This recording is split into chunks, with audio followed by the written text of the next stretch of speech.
पूज्य मठाधिपतिகள் आचार्यர்கள் in this auditorium, those of you who are bhaktas of our religion and want to safeguard the temple. On the stage, we have not only our Member of Parliament,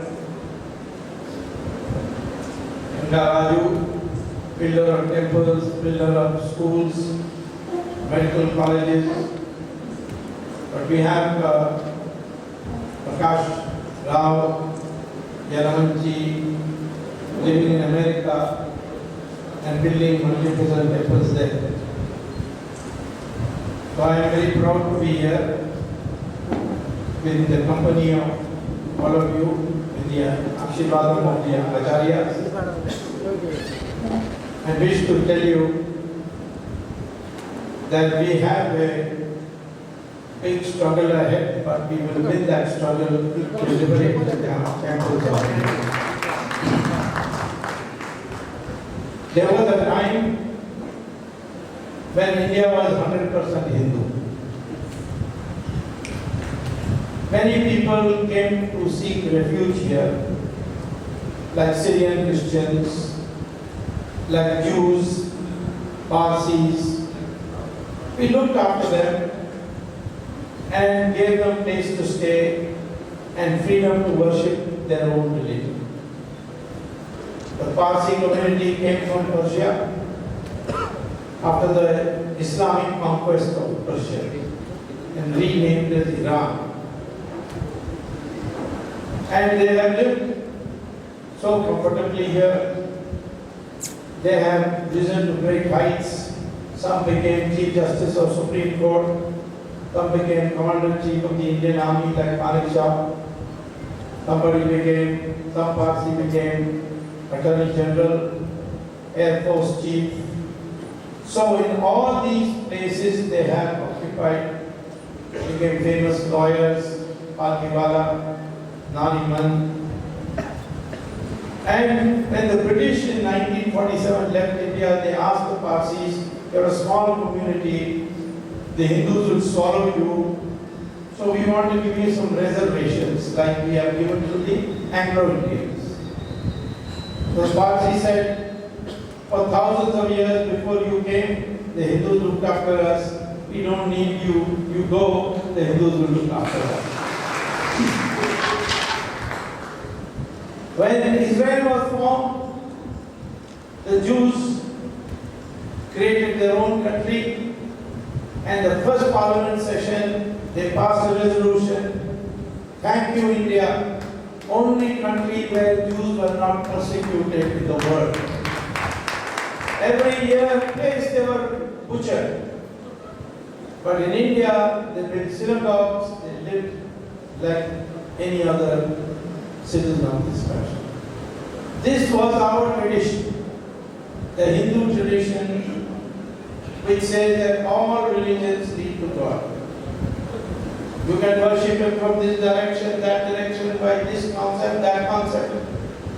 And we treat them all as pursuits to reach God. No other religion in the world has this proviso. Islam says if you don't believe my way, then you are a kafir and you should be killed. Christianity says if you don't believe my way, then you are possessed by the devil and you should be destroyed. But the Hindu religion says all religions need God. And yet if you say I am a proud Hindu, they will say you are a communalist. You have to condemn Hinduism to be called secular. This state of affairs came after 800 years of Muslim rule in various parts of India and 200 years of rule of the Christians through the British. And yet, the Hindu never submitted to them. They fought and fought till they went. One Saudi Arabian scholar told me, we wonder at India. said, why? He said, see, we went to Iran. They were 100% Zoroastrian. We conquered it. And in 15 years, we made the whole of Iran Muslim. Then we went to Mesopotamia, Babylon, which is now known together as Iraq. In 17 years, we made them 100% Muslim after capturing that country. We went to Egypt.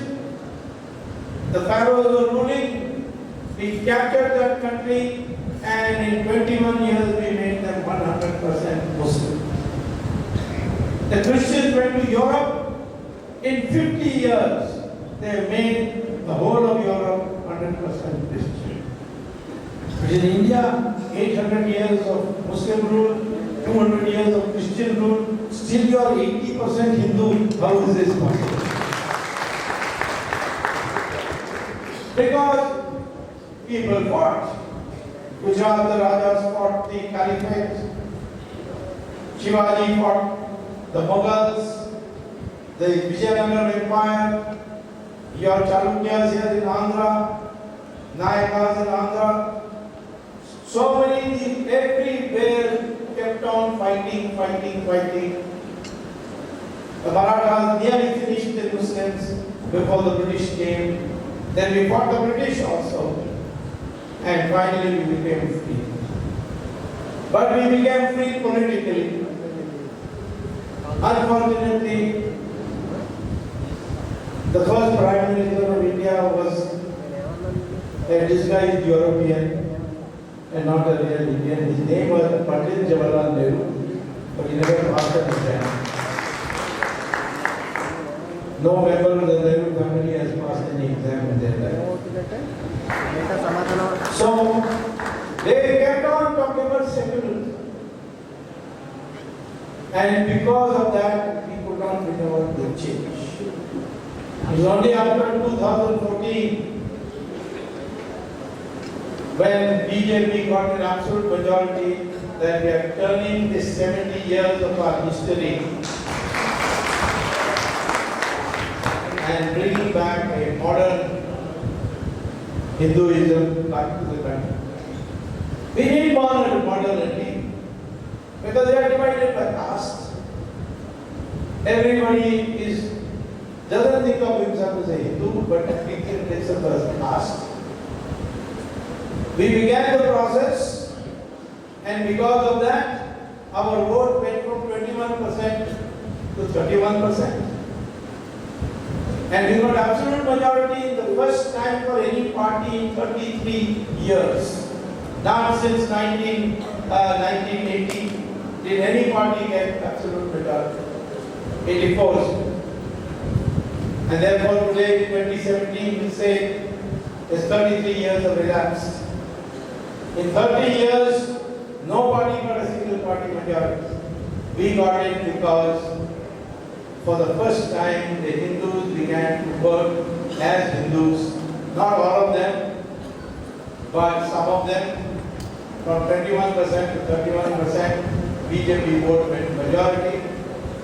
Next election, if more Hindus unite, and we go from 31% to 40%, we'll get 2/3 majority. Then we can change the constitution also by amendment. So therefore, today we are meeting as Hindus. We don't mind bringing Muslims into our fold, provided they accept the truth. The truth is that their ancestors are also Hindus. They are converted people. And the DNA study shows that.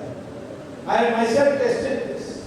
Journal articles have come to show that the DNA of Indians from Kanyakumari to Kashmir, from Dwaraka to Dibrugarh, the whole of India has the same DNA.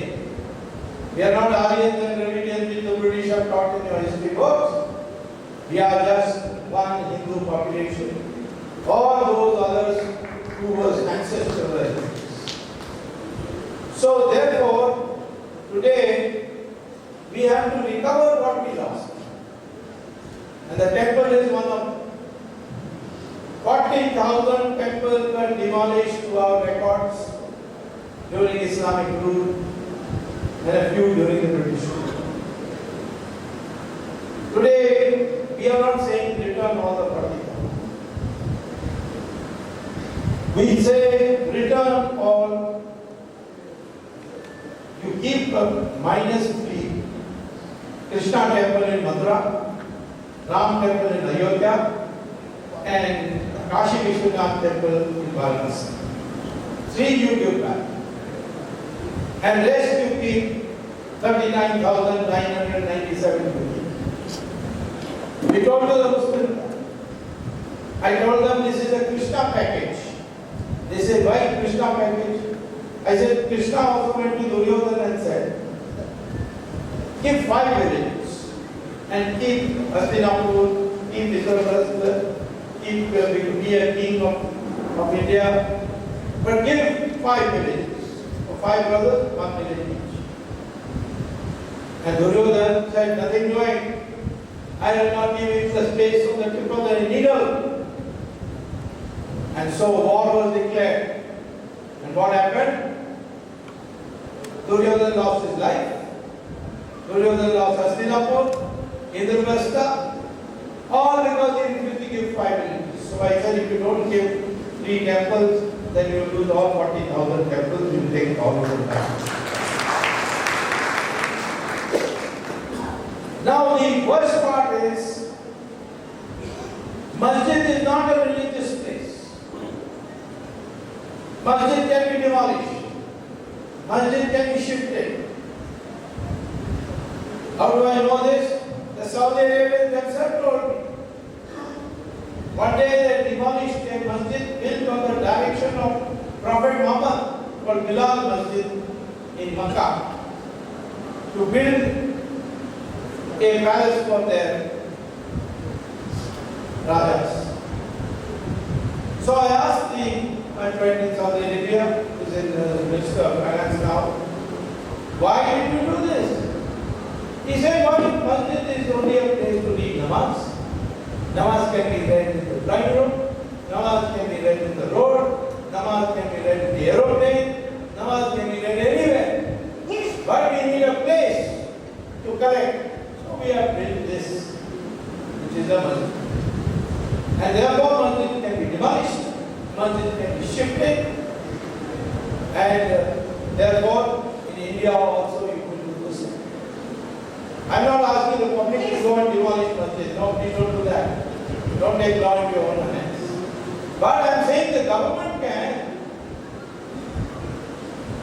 Government can easily do it. All these 3 temples which are there, Krishna temple in Mathura, Ayodhya, Ram temple and Kashi Vishwanath temple, all 3 the government can take by notification. And tell the Muslim population about another masjid, we will give you some more land somewhere. In Ayodhya, there is a lot of land across the Saryu River. And so where Ram was born and the Hindus believe, that should be given to us. That great Telugu Prime Minister called Narasimha Rao, he gave an affidavit, or his government gave an affidavit to the Supreme Court, and said, if it can be shown that there was originally a temple and the masjid was built after that, then the government of India will hand over the land to the Hindus to build a temple. So Supreme Court asked the Allahabad High Court, find out whether there was a temple. So the Allahabad High Court, they asked the Archaeological Survey of India, find out whether there was a temple. So the Archaeological Survey of India made a team of 2 great archaeologists of India, one B.B. Lal and another K.K. Mohammed of Kerala. So Lal and Mohammed, they set about using modern laser techniques, every other, then they dug the ground under where the Babri Masjid had stood, and then gave a report. There was a huge Hindu temple before the masjid was built.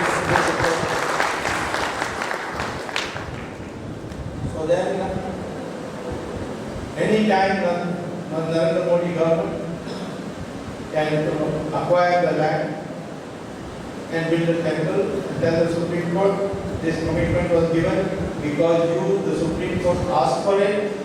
You have recorded it in the Constitutional Bench judgment of 1994 called Paruki versus the Union of India, and the assurance given on affidavit by the Solicitor General of India is in your judgment. So therefore, according to the judgment, we are taking over this property and handing it over to business. Now, we have not done it so far, but that doesn't mean we won't do it in the next 2 years. But I am sure that I'll win the case in the court. So let me try that first. How soon? I hope to win by December. So why do I say that? I am not a party in that litigation which was originally started. The litigation originally started is that two sadhus, two Pithadiptis, one of Nyas, Ram Nyas, and the other of Hanuman Gali. They both became parties to say our temple was there. This is our property. Baba sent his commander-in-chief and demolished it, took it over, so give it back to us. That is one claim. The other claim is of the Muslim Jamaat-e-Islami and Sunni Waqf Board. They said this is our property.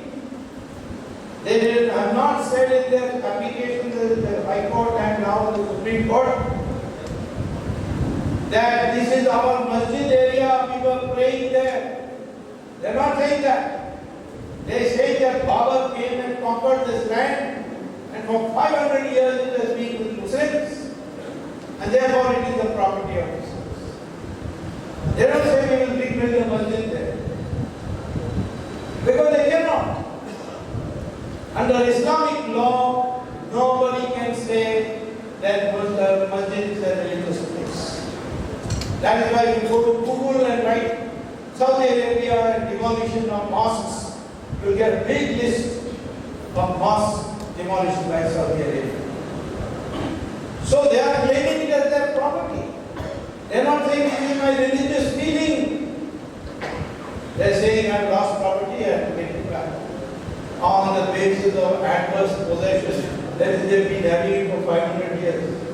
Therefore it becomes theirs. It was forcibly taken from us. So there is no case. But we have to speed it up. So I came in by another route. And I said that there is a mandir there. That mandir you see is on that mandir. I am not able to offer prayers properly because so heavily barricaded, so many restrictions. And this is against my fundamental right under Article 25. So the court said, why don't we settle this main dispute first and then we will take up your matter. I said, either you settle that dispute or I will take up my matter first because fundamental right is above property rights. So I should get dismissed. So in July I am going back to the Supreme Court and saying either you hear me or you hear the whole case and decide and do it on a day-to-day basis. And if that happens, I can tell you by Diwali you will do it. And if it doesn't happen, we always have the government of India passing a resolution in Parliament that this land was an assurance given by Narasimha Rao's government, Congress government. Of course, congressmen don't own Narasimha Rao, they've forgotten it. Because Sonia Gandhi doesn't want anybody but Nehru family to be remembered. So, Narasimha Rao, Prime Minister of India, gave an assurance to the Supreme Court that if it is proved that there was a temple there before, then we will hand over the land to the Hindus. We said we are taking it over and giving it, and I hope that by 2018 a full-fledged Ram Mandir will be there in Ayodhya for all of you.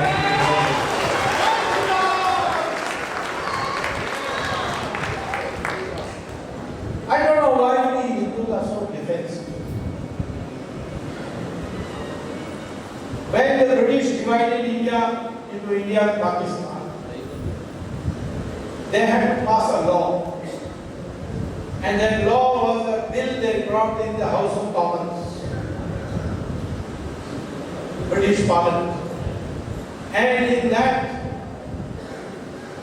bill that they brought, in the discussion the Prime Minister and others said, Hindus and Muslims cannot live together. And therefore, we have decided to create out of India a Muslim-ruled, Muslim-governed Pakistan and a Hindu-governed India. Pakistan immediately accepted, said yes, ours is the Islamic country, Muslim-governed Pakistan. But India, Congress party said no. Those Muslims who want to stay in India, they can stay in India. We will not force them to go. Dr. Ambedkar said, let there be exchange of population. All Hindus from Punjab, from Kashmir, and from Pakistan should come to India, and all Muslims from India should go to India. But the decision was overruled, and we agreed that most Muslims who want to stay in India can stay in India. We should have, of course, fired to say that you don't think you are descendants of Muhammad, Ghori and Ghazni. Accept the real fact that you are descendants of Hindus forcibly converted by the attitudes of the Muslim Mughal rulers. But we did not do that because Jawaharlal Nehru, he was almost an Englishman, so he didn't want Hindus to unite. The Congress strategy throughout was divide the Hindus on caste basis and unite the minorities.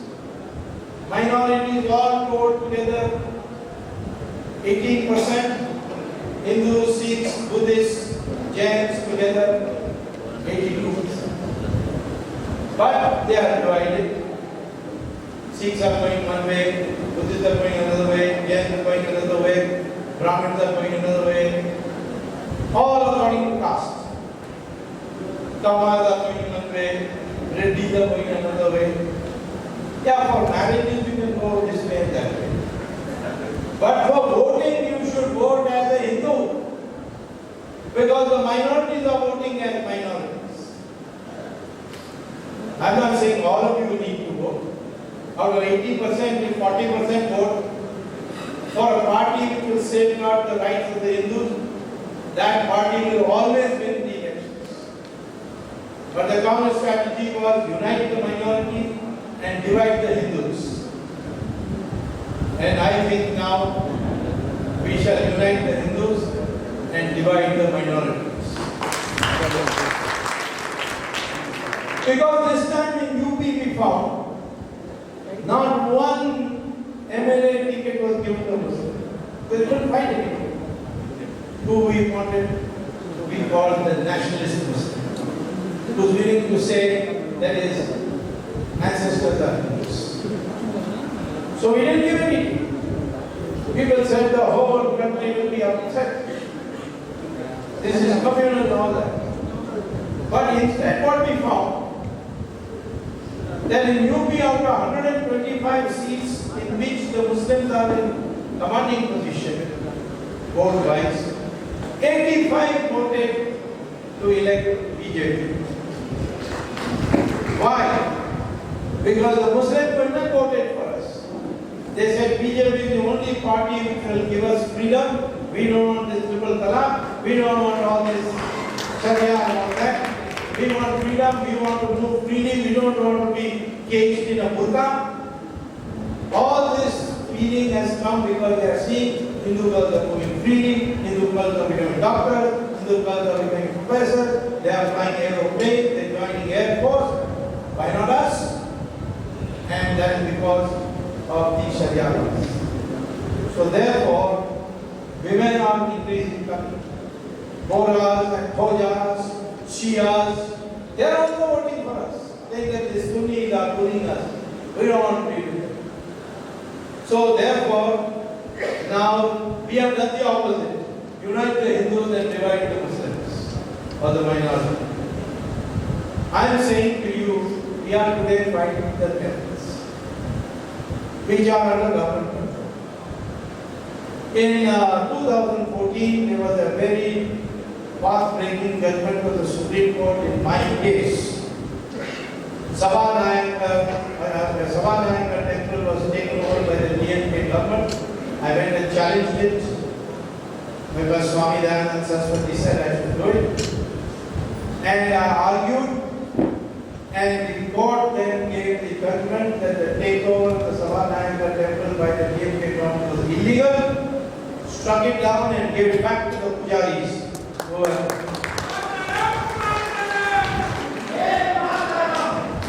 But then I pointed out that Article 25 gives the power for the government to take over temples only to manage the mismanaged finances, not to take over the temple. In fact, that is what is happening. One day the Agama Shastris of Tirupati came to see me and said that our Tirupati temple is going to be mutilated. I said, why? I said, because the board, the governing body, whatever it's called, Tirupati, Tirumala, Tirupati, Devasthanam board of trustees, appointed by the government. Adi Kesavan, chairman, well known for this. But he was a religious man, I must say. He's dead now, but he was very religious. He decided to gold plate the Tirupati. Put all the walls, everything covered by gold plates. So the Agama Shastras came to me and said, no, we cannot accept it because all the walls have carvings to show Nigerian, how this is being prepared, how the pujas being conducted, everything is there. And it will all be hidden. Then I asked the Adikeshwar, with what authority are you doing this? No, it become very nice, it become like golden temple in Amritsar. So I said, but what about all these carvings on the wall? He said, don't worry, I am taking a video and I'll put the DVDs in the museum and they can go and see it there. So I said, why don't you do a DVD of the Archana also so that people don't have to go to the temple anymore? Let them go and see it in the museum. Who are you to catch this? So he says to me, I am the chairman. I said, I'm sorry, that is not what the Constitution says. You are chairman to direct the mismanagement of funds. Nothing more than that. You cannot touch the temple, you cannot say how the puja will be held, what Nigerian will be there, nothing else. Only the mismanagement, the bank accounting, and once you correct it, you have to return it. He said, no, there is no such rule. So I went to the Supreme Court on the Subrahmanian case, and I went to the Andhra, the United Andhra High Court, and I argued this point, and we won this point, and the order to gold plate was struck down, and the Tirupati temple was saved. But I said, when was the Tirupati temple taken over by government? 1933. And now it is, at that time, by the time I was arguing, it was in 2013. So that means 80 years. For 80 years in government control. Why? Why the masjids and over. There is no bar under the law. The government can take over churches and mosques also. In fact, Aditya Nath has abolished all the work boards. Said they have too much corruption there, they are not doing their work. No other chief minister had the guts to do it, but Aditya Nath did it. And you will be surprised that the Muslim community welcomed it because they know the Waqf board was cheating. So, therefore, I went into the Supreme Court in the Aman and said that no government cannot take a temple to rectify the financial management for more than 3 years. They must correct it and return it. So then, God said 5 years. So I said put reasonable period and then we will decide case by case.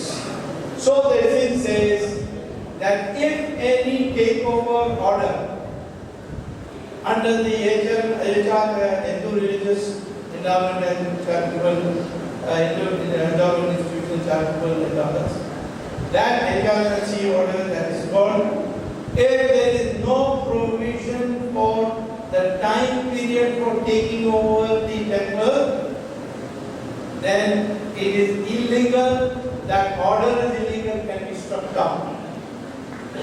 So today I am telling you, thanks to that case of 2014 of the Supreme Court, all temples today in the control of government have to be free. Swami Dayananda Saraswati also wanted me to file a case for the abolition of the Hindu religious endowment. That case is going on in the Supreme Court, but as far as the return of the temples is concerned, just find out how many temples have been in government control for more than 5 years. And you file a petition in court, that temple will be returned. But returned to whom? Who shall we return Tirupati temple to? Adinam or something. But the others say no, they are not. So Hindus are always in dispute, no? So there is a dispute here. So let there be a meeting of all the acharyas and decide that the government should give us all the temples and then we will decide who will be passed down. So this problem is solved, you don't have to worry. As far as the HRNC Act is concerned, it is framed under Article 35. Any time the government today decides to take over a masjid or take over a church, it can do so. And we are making a list of those masjids and temples and churches which we take over. But let me tell you one thing. Masjid and churches, church minus the cross, are just buildings. In America, and here too, our NRIs are sitting here, you know that the Vishwa Parishad is buying churches and converting it into temples in America. Because Christian faith people are not going to churches very much. No money, can't run the church. So they take away the cross outside and then put it out for sale. Vishwa Parishad in America has bought at least 60, 70 churches and made them into temples, and no Christian is objecting. Here also, most of these churches are built on temples. The Santom church is built on the Shiva temple of Mylapore. And there are many other places, because we know that so many masjids have been built on temples. So all these are within solutions. But for that, to bring about that change, we Hindus have to unite.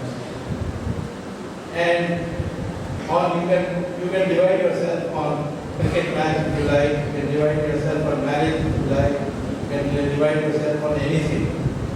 But when it comes to voting, vote only for that party who will speak for the Hindus and nobody else. The day you do that, you make a freedom. Why do I say this? Because I notice that where the Muslims and Christians are in majority in India, there is no democracy. In Kashmir, the whole of Kashmir Muslims are not majority, only the valley. Otherwise, Jammu Hindus are in majority, Ladakh the Buddhists are in majority. So the valley of Kashmir is where the Muslims are majority, and see how they are behaving. 500,000 Hindu Pandits, the Pandit community, were driven out of Kashmir. Go to Kerala, Malappuram, see the plight of the Hindus there. They can't sell their house to another Hindu. Because Sharia law is being applied. Kerala government is sleeping, they are not doing anything. And they say, no, you want a buyer? We give you a Muslim buyer. And you can't buy, a Hindu cannot buy property of a Muslim in Malappuram. There is no democracy in secularism in Malappuram. There is no democracy and secularism in Kashmir Valley. There is no democracy and secularism in town panchayat near Bellore in Tamil Nadu, or another town panchayat in Ramanapuram. Wherever Muslims are in majority, there is no democracy. There is no secularism. Muslim countries which are Muslim countries, like Saudi Arabia, you cannot build a temple. There are 2 million Hindu workers in Saudi Arabia. Can they build a Hindu temple like our Prakash Rao has built a Hanuman temple in Dallas? No, they cannot. In Saudi Arabia, can you celebrate Diwali? No. Can you hold Satyanarayana Puja inside your house? No. Can you put Ramchandraji's photograph in your pocket and go to work? No, it's a criminal offense. 7 years in jail. And I told the Saudi Arabians, we allow masjids, we allow Eid celebration, iftar parties. Why you not allow our temple? He said, that is your religion. Our religion we don't allow, and we will practice our religion and not your religion. Good thing about a Muslim is his mind is clear.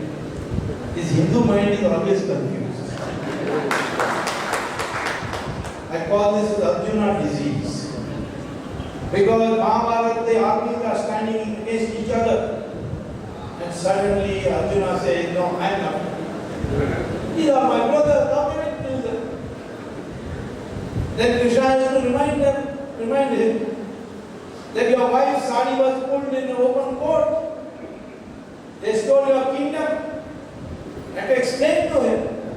Then he said, okay, but even in the middle, when Vishwacharya came, he said, no, I will not kill him. Then Krishna again had to tell him, if you don't kill him, I will kill him. I will break my vow, but I will kill him. Because what he did to Draupadi? When Karna's chariot got stuck in the mud, and he bent over to pull the wheel, Krishna said, kill him now. He said, he is defenseless. How can I kill him now? I am a Kshatriya. He said, you are a coward, not a Kshatriya.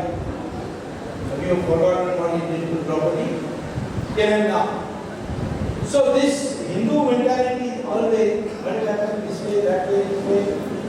On everything, there is confusion in the Hindu mind. The Muslim mind is clear. Back in the majority, nobody else will suffer.